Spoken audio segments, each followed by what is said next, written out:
রাধে রাধে। আজ আমরা শুনব শ্রীকৃষ্ণের এমন এক কাহিনী যেখানে ভক্ত অপেক্ষা করেছিল, কিন্তু উত্তর দেরিতে এলেও শ্রীকৃষ্ণ কখনো না বলেননি। আমরা সবাই চাই প্রার্থনার ফল যেন তাড়াতাড়ি আসে, কিন্তু ভগবানের সময় মানুষের সময়ের মতো নয়। এক গ্রামে থাকতো এক ভক্ত। সে খুব সাধারণ মানুষ ছিল। না ছিল বড় ধন, না ছিল বড় স্বপ্ন। তার একটাই প্রার্থনা ছিল, প্রভু, আমার জীবনটা যেন ঠিক পথে চলে।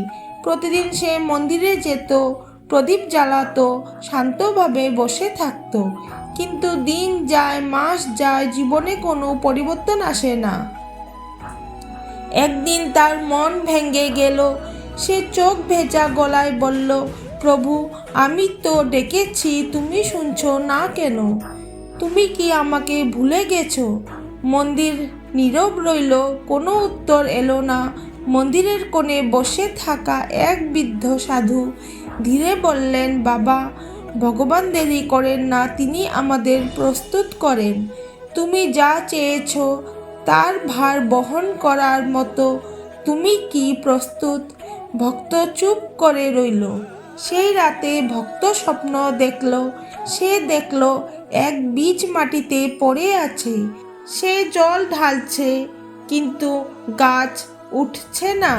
ঠিক তখনই শ্রীকৃষ্ণের কণ্ঠ ভেসে এলো, বীজ ভেতরে ভেতরে গাছ হচ্ছে, চোখে দেখার আগেই তার কাজ শুরু হয়।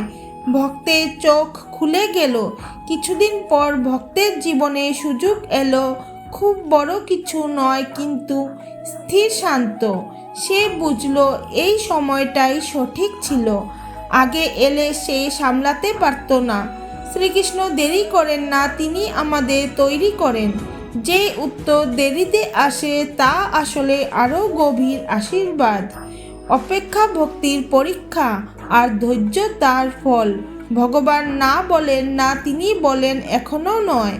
যে ভক্ত অপেক্ষা করতে শেখে, শ্রীকৃষ্ণ তাকেই সবচেয়ে নিরাপদ পথে চলান। রাধে রাধে।